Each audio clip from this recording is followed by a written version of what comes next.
자, 그래서 오늘 내가 할 얘기는 이 다수의 전제라는 말을 써요. 이 책에 이 미국 민주주의라고 하는 일권에 보면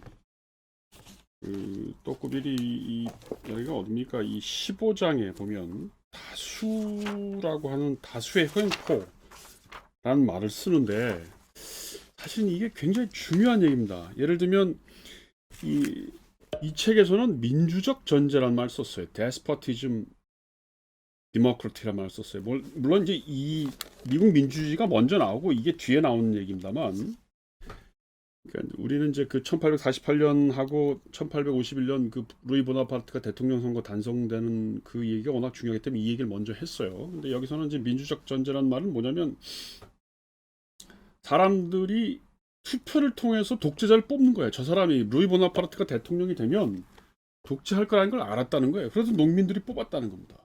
그것도 대단히 놀라운 얘기죠. 근데 그 미국 민주주의 이건 이제 주로 젊었을 때 이게 1권은 28살 때 또꾸벨이 여행을 가서 쓴 건데 그리고 이제 2권은 6년 뒤에 가서 쓴 거니까 20대 30대 때 본 건데 이 아주 냉철한 그 관찰이 있는 게 뭐냐면 다수의 횡포라는 겁니다. 다수의 횡포.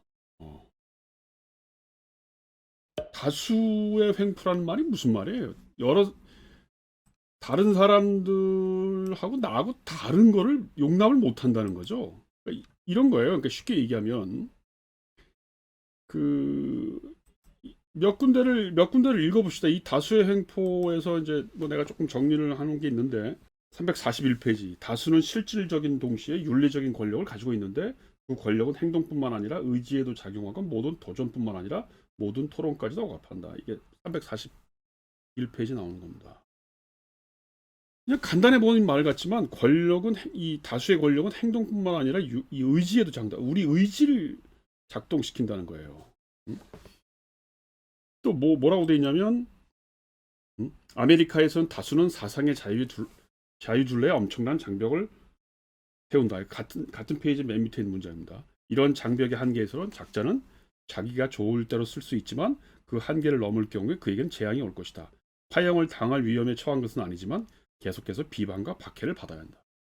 그러니까 이게 지금 앞에 처음 읽었던 거는 뭐냐면 주로 이제 뭐 배심원 제도라든가 대법관 제도 이런 제도적인 면에서 사람들이 어떤 다수의 어떤 횡포를 얘기한다면 지금 두 번째 읽은 이 문장은 뭐냐면 작가가 예술 작품이나 소설을 쓰는데 겉으로는 사상의 자유가 있는 것 같은데 그 사상의 자유들을 마음대로 썼다가 어떤 이제 요즘식으로 얘기하면 여론의 문매를 맞게 되면 다시는 작가로서 어떤 그 글을 쓰거나 뭐 이렇게 등단하기가 어렵다는 겁니다. 이 사실은 우리 사회를 지금 비춰주는 문제죠. 여기 보면 뭐라고 되어 있습니까? 그 다음 페이지인데 여기 또 아주 재밌는 얘기인데 뭐냐면 너는 내가 생각하는 대로 생각하지 않으면 죽을 것이라고 말하는 것이 아니라 당신은 자유롭게 나와는 다른 생각을 가질 수 있고 생명 및 재산 및 당신의 소유 모든 것을 누릴 수 있다. 그러니까 네 마음대로 할 수 있다는 거예요. 그런데 그 다음 문장이 뭐래요? 그러나 지금부터 당신은 우리 국민 가운데서 이단자가 될 것이다. 네 마음대로 하면 자유는 있어요. 마치 네가 마음대로 할 것 같지만 전체적인 흐름이나 전체적인 어떤 그 여론이나 뭐 이런 거에서 벗어나면 너는 이단자가 돼서 마치 과거에 무슨 그 중세 때 왜 교회에서 넌 마녀야 이러고 딱 그 이렇게 규정 지으면 그걸로 화형당해서 죽는 거와 비슷한 형태가 있다는 겁니다. 이 말을 곰곰이 한번 생각해 보자고요. 이게 자유라고 하는 게 내가 마음대로 할 수 있는 세상이 온 거 아니야 이제 또꾸비 시대. 귀족주의 시대와 군주정이 지나고 이제 자유주의 시대가 왔단 말이에요. 근데 사람들이 실제로 자유롭게 행동할 수 있느냐?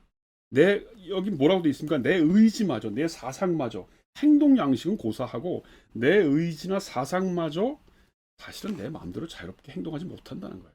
이게 대단한 겁니다. 그러니까 민주적인 독재라고 하는 이 구체제와 여기서에서 민주적 독재는 어떻게 보면 자기가 마음대로 한 거예요. 투표를 해서 절차적인 형식을 통해서 대통령을 뽑은 거예요. 그래서 독재를 만들어냈어요. 그런데 지금 이 책에서 나오고 있는 이 소위 다수의 횡포라고 하는 건 내가 지배 당하고 있는지도 몰라. 내 욕망까지, 내 의식까지도 지배한다는 거예요. 그래서 이걸 보고 뭐라고 얘기하자면, 이게 뭐 복사한 책이라 보여드리기가 좀 그런데, 여기 보면 이렇게 soft despotism이라는 말을 써요. 부드러운 독재란 말을 써요. 이 부드러운 독재란 말이 아주 그 적확한 표현인 것 같아요. 이 민주주의의 문제에 있어서 자유와 평등의 문제를 다룰 때 오늘날까지 이 또꾸빌의 사상이 유효하고 우리가 이 또꾸빌의 사상을 봐야 되는 이유가 바로 여기 있다고 봅니다. 내가 다른 뭐 오히려 막스는 3번 강의했지만 또꾸빌은 4번을 이제 내가 강의를 할 건데, 왜 내가 또꾸빌을 이렇게 강조하냐면 오늘날의 한국 사회가 지금 또꾸빌이 예견했던 그 상황에 와 있고, 지난 100여 년 동안 혹은 150년 동안, 또꾸빌 죽은 이후 150년 동안 현대 민주주의의 흐름이 또꾸빌이 고민했고 위험스럽게 예견했던 것들이 벌어진다는 거예요. 뭐냐면 자유주의 시대가 왔고 평등의 시대가 와서 내 마음대로 내가 뭔가 자유로운 의사를 표현하고 그럴 것 같죠. 그러기 위해서 군주정을 없앤 거 아닙니까? 근데 실제로 사람들이 그렇게 자유롭지 않다는 겁니다. 우리 조교 선생 앞에 있지만 한번 물어봅시다. 내가 뭔가를 선택할 때 정치적인 투표를 하거나 아니면 내가 어떤 의사 표현을 하거나 그럴 때 자기 마음대로 하는 것 같아요? 아닌 것 같습니다. 왜 아닌 것 같아요? 대중들의 눈치를 보게 됩니다. 그러니까 바로 그거예요. 대중들의 눈치를 본다는 말이 오늘날에 우리가 이제 쉽게 얘기할 수 있는 건데, 그 얘기를 뭐라고 얘기하냐면 또꾸빌은 다수의 횡포라고 하는 겁니다.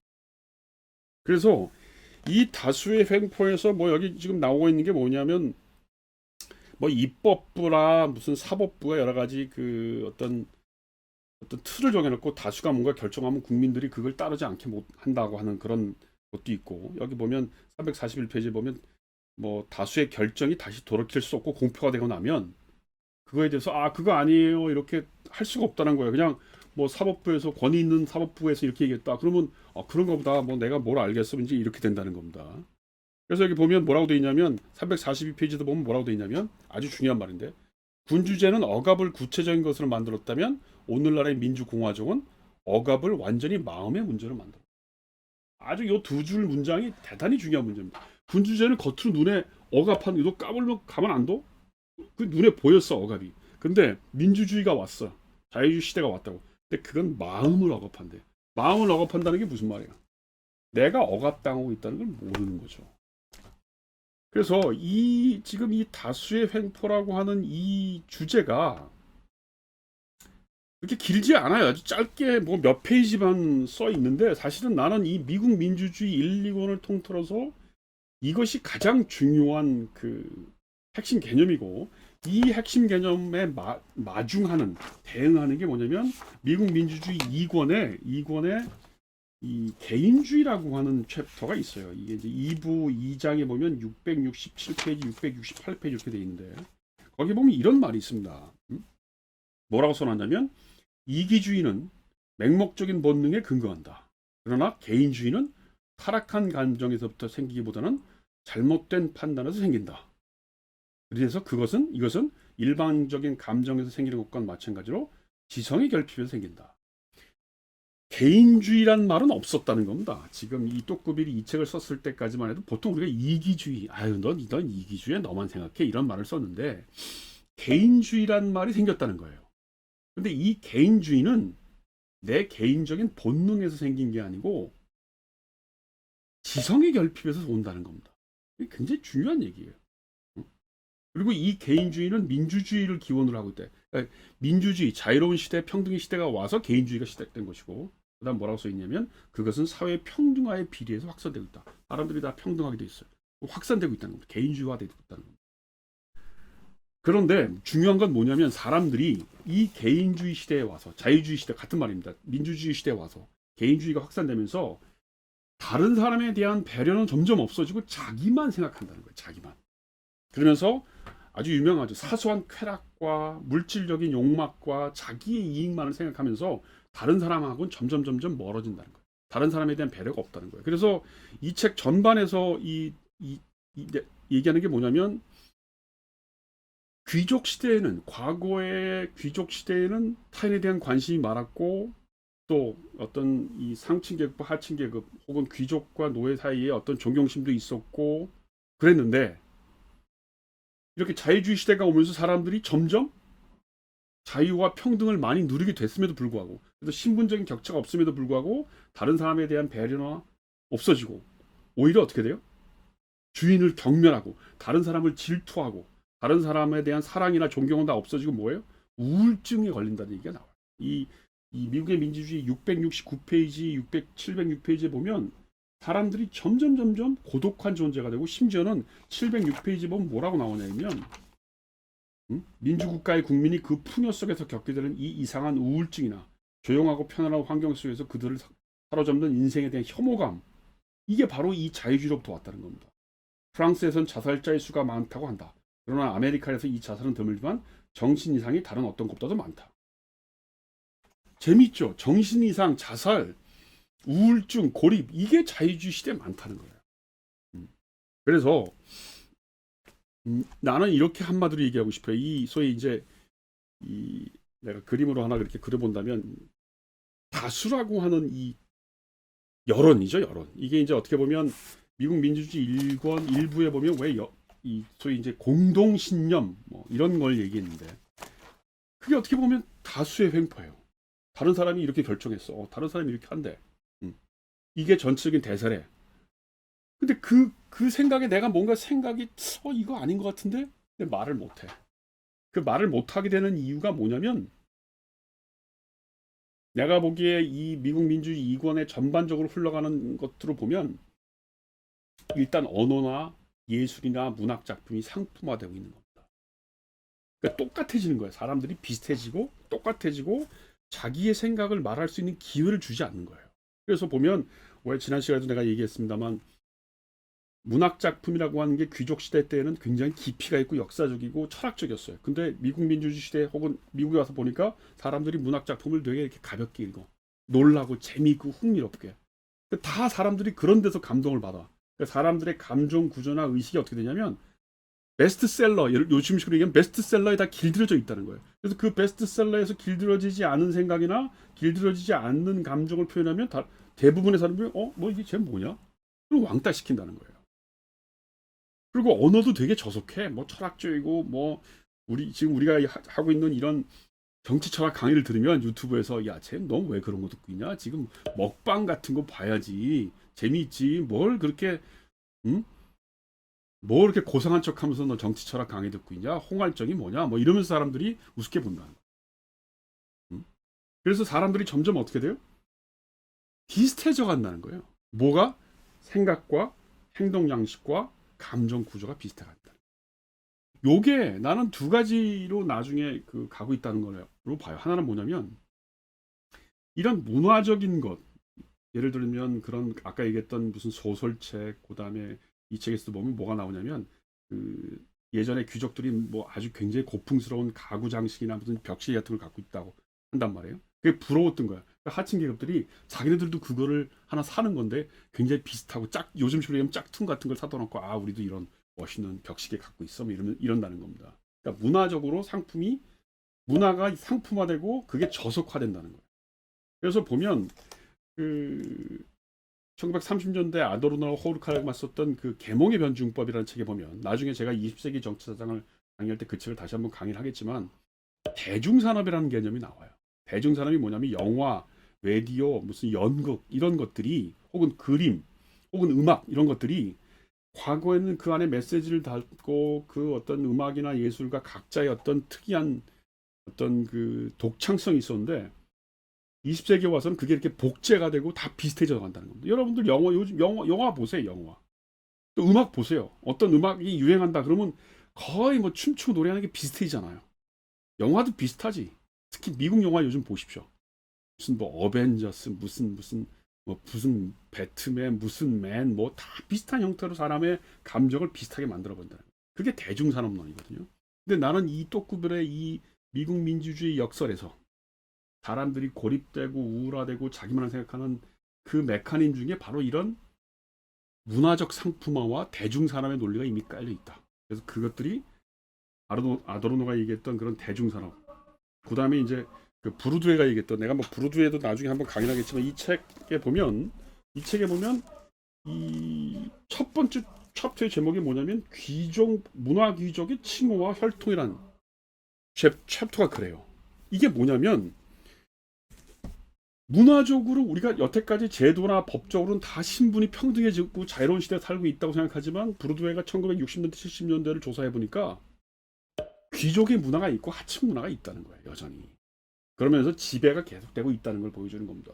나는 그런 의미에서 보면 지금 이 또꾸빌이 문화를 상품화시키고 문화가 상품화시키고 언어가 저속되고 그러면서 사람들의 감정이나 의식이 동질화된다고 하는 이 태제가 아도르노의 대중산업론을 거쳐서 피에르 부르드의 구별짓기 문화론까지 연결되고 있다.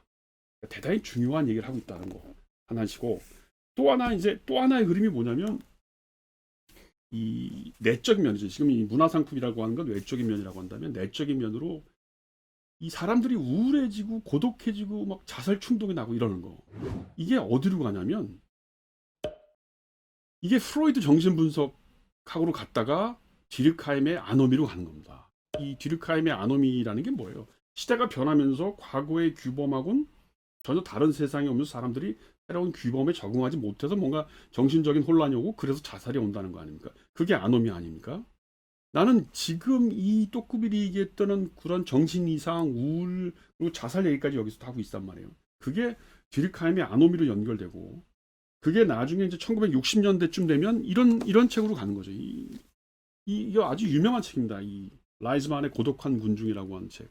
군중이라는 게 여러 사람이 모여 있잖아요. 늘 사람들이 같이 있는데도 불구하고 사람 속에서 사람이 늘 불안하고 고립되고 있다는 겁니다. 그래서 여기 이 라이즈만이 얘기했던 1960년대 이건 주로 미국 사회인데, 미국 사회를 얘기하면서 뭐라고 얘기하냐면 이 6장과 7장이 굉장히 중요한 챕터인데 뭐라고 얘기하냐면 타인 지향형 인생이라는 말을 써요. 그러니까 나 자신의 내면을 보고 나만의 정체성을 갖고 내가 어떤 판단을 하는 게 아니고 항상 다른 사람의 눈을 통해서 나를 본다는 거예요. 응? 그래서 주로 경제적인 문제, 그다음에 무슨 대중 소비 양식 이런 것들을 다 다른 사람이 하는 대로 내가 따라한다는 겁니다. 나는 그게 오늘날의 한국 사회에서도 대단히 영향을 많이 주고 있다고 보는 거예요. 예를 들면 뭐 제가 오늘 책 소개를 하는 건 아니지만 이런 지적인 흐름 여러분들이 좀 알고 있어야 그 또꾸빌이 오늘날 우리에게 어떤 의미를 갖는지를 의미를 파악할 수 있다고 자꾸 얘기하는 건데, 뭐 제가 쓴 건 아니니까 봐도 될 겁니다. 이 불안증폭 사회라고 하는 책이 저는 굉장히 읽으면서 공감을 많이 했던 책인데, 여기 보면 벼랑 끝에선 한국인의 새로운 희망 찾기라고 되어 있는데, 여기 보면 182페이지에 뭐라고 되어 있냐면 자기 혐오라는 챕터인데 왜 한국 사람들이 자꾸 남 따라 하려고 하냐는 겁니다. 왜냐하면 예를 들어서 다른 사람들이 특히 중산층, 나는 돈이 없음에도 너의 계급이 뭐라고 물으면 중산층이라고 얘기를 한대요. 그 이유가 뭐냐면 자기 자신이 중산층에서 멀어지면 너무너무 불안과 공포가 생긴다는 겁니다. 나는 대중의 어떤 흐름에서 벗어났다 라고 하기 때문에 그걸 견딜 수가 없다는 겁니다. 그리고 그것이 낙오됐다는, 내가 실패자다, 낙오자라는 인상을 주기 때문에 우리는 중산층에서 벗어나지 않으려고 그러고 남들이 하는 것에 똑같이 하려고 한다는 겁니다. 그러니까 요즘 대학생들 보면 뭐 다 공무원 시험 준비하고 다 토플 시험 준비하고 그런단 말이에요. 물론 그게 제도적으로 그걸 강요하는 그런 제도적인 면도 있지만 뭔가 안 하면, 그걸 안 하면 내가 이 사회에서 낙오자가 된 것 같고, 그래서 새로운 나의 인생, 남들이 다 무슨 공무원 시험 준비하고 대기업 준비해도 나는 그냥 떡볶이 장사부터 시작하겠어, 이런 식의 생각을 할 수 없게끔 만드는, 이게 어떻게 보면 오늘날의 민주주의를 대단히 위험스럽게 만들고 오늘날의 한국 사회에서도 이런 민주주의가 안 되는 원인이 아닌가. 그래서 내가 조금 여기 보면 제가 여기 이제 이렇게 뭐 조사해 놓은 게 있는데, 이게 뭐냐면 이 소위 또꾸벨이 이제 문화의 상품화 이런 얘기를 했으니까, 이게 지금 1995년도부터 이렇게 쭉 80년대, 1980년대부터 90년대, 95년대 이렇게 세 군데의 이 도서 베스트셀러를 본 건데, 여기 80년대 초반에 베스트셀러 중에 눈에 띄는 게 뭐냐면 무슨 제3의 물결, 인간 시장 이런 것이 주로 베스트셀러였다고. 그러니까 제가 대학을 다녔을 때 80년대 초반 학번이니까 인간 시작이라는 게 뭐예요? 그 하층 계급의 어떤 애환을 그리고 못 사는 사람들 뭐 이런 사람들에 대한 어떤 정의감을 부르짖었던 책이라는 겁니다. 근데 여기 보면 90년대 처음 보면 세계는 넓고 할 일은 많다. 그러다가 95년대 보면 성공하는 사람의 7가지 습관. 이런 책들이 나온단 말이에요. 이건 뭐냐면 전형적으로 신자유주의의 어떤 이념이 들어오고 그걸 통해서 내가 성공해야 된다고 하는 사회적인 어떤 대다수의 생각들이 만들어지기 시작하는 거예요. 이런 걸 통해서. 그러면서 사람들이 어떻게 변화하냐면 끊임없이 자기를 개발하고 끊임없이 아침부터 무슨 아침형 인간이니 뭐 그래가지고 뭐 학원 다니고 노력하고 막 이런단 말이에요. 그런데 직장 취직이 안 돼. 그럼 어떻게 돼요? 그 좌절감이라는 게 어마어마한 거죠. 그래서 나는 뭐 이게 지금 내가 이제 또꾸빌의 이런 그 다수의 횡포라고 하는 걸 내면적인 것과 외면적인 것으로 설명을 했지만 사실 우리 사회에 이런 것들이 굉장히 지금 짙게 깔려 있어요. 그러니까 문학의 상품화뿐만 아니고 무슨 뭐 이 어떤 영화의 상품화, 그다음에 지식의 상품화, 대학 교육이라는 것 자체가 이제 상품화돼 있죠. 취직을 할 수 있느냐 없느냐 뭐 이런 거. 그래서 대학을 들어와서 학생들이 굉장히 혼란스러워하는 거예요. 대학생들이. 내가 어떻게 살아야 되는지를 고민하는 게 사실은 대학생이란 말입니다. 근데 들어오자마자 다 취직 시험 준비하고 심지어는 자퇴하고 공무원 시험 준비하는 학생들도 많아요. 이제 그게 왜 그런 일이 벌어지냐면 못 견디는 겁니다. 그 불안을. 그리고 경쟁하고 내가 상품화돼야 돼. 이제 과거에는 문학이 상품화되고 예술이 상품화됐다면 이제는 내 스스로가 상품화돼서 어딘가를 보여야 된다고. 그 상품화를 위해서 어떻게 뛰어? 매일 아침부터 영어 학원 다니고 중국어 학원 다니고 무슨 뭐 자격증 시험 다니고 먼저 그러는 겁니다. 그러면서 사람들이 어떻게 경쟁 의식에서 살면서 공적 의식은 없어지는 거죠.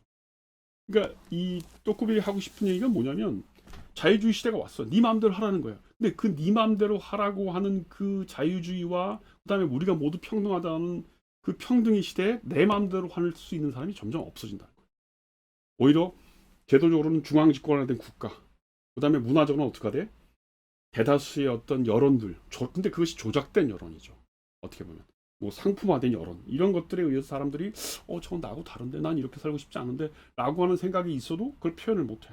그러니까 어떻게 돼요? 그럼 정치 네가 해라. 난 잘 모르겠다. 네가 시키는 대로 할게. 그럼 나는 그냥 게임이나 할게. 나는 그냥 돈이나 많이 벌어서 잘 살았으면 좋겠다. 이렇게 된다는 겁니다. 그럼 어떻게 돼요? 정작 중요한 투표 날에는 어때요? 투표장에 안 가든가 아니면 정작 중요한 일은 내가 좀 프로테스트해서 저항해서 그건 아니라고 얘기하는 것도 말 못하고 정의가 뭔지 이런 거에 대한 관심도 없고 이렇게 된다는 겁니다.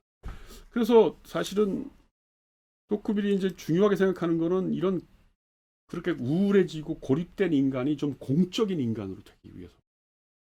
그래서 사실은 이제 그런 공적인 인간이 되려면 사람들이 만나야 된다. 그래서 이제 이 미국에서 그런 걸 본 거죠. 뭔가 이 결사체, 무슨 타운 미팅도 하고 배심원 제도 같은 것도 하고 그다음에 무슨 지역 신문도 만들고 그러면서 사람들하고 요즘식으로 얘기하면 시민 운동이죠. 그걸 통해서 사람들이 이렇게 이 결사체 모임을 하면서 공적인 인간이 돼간다. 이제 이런 건데 사실은 오늘날 우리 사회가 이런 문제에 대해서 좀 곰곰이 생각해 볼 문제가 있는 겁니다.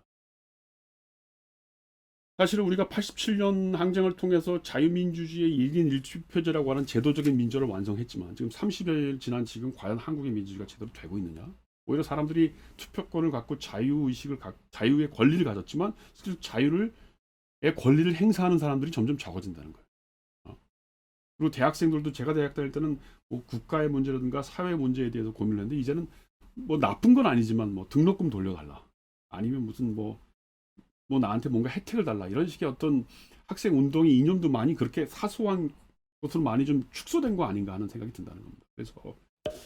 그래서 사실 오늘날의 한국 사회의 민주주의에서 또꾸빌이 굉장히 중요한 사람이다 그런 얘기를 하고 싶고 마지막으로 제가 첨언하는 거는 이런 식으로 사람들이 우울해지고 고립되는 것 중에 가장 큰 이유가 뭐냐면 또꾸빌은 종교가 맡았던 기능이 떨어졌다고 보는 거예요. 그러니까 과거에는 종교를 통해 사람들이 어떤 공적인 심성을 가졌는데 이 프랑스 혁명을 했던 사람들이 전부 이제 계몽주의자들이고 그런 미신 종교를 비판했단 말이에요. 그러니까 종교가 깨졌어요. 그 깨진 종교에 대신한 게 뭐냐면 그런 상업화된 문화, 상업화된 이 어떤 상업주의라는 겁니다. 그래서 이 또꾸빌은 사실은 그렇게 그 해체된 종교를 대신할 수 있는 게 뭐냐? 그 교육이라고 보는 거예요, 교육.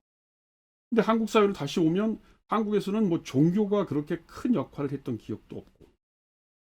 근데 오늘날의 교육이라고 하는 게 그나마 60년대, 70년대, 80년대까지만 해도 대학, 중고등학교가 그래도 자유로운 의사, 뭐 사상의 자유 그런 게 좀 있었어요. 특히 대학생이라는 게.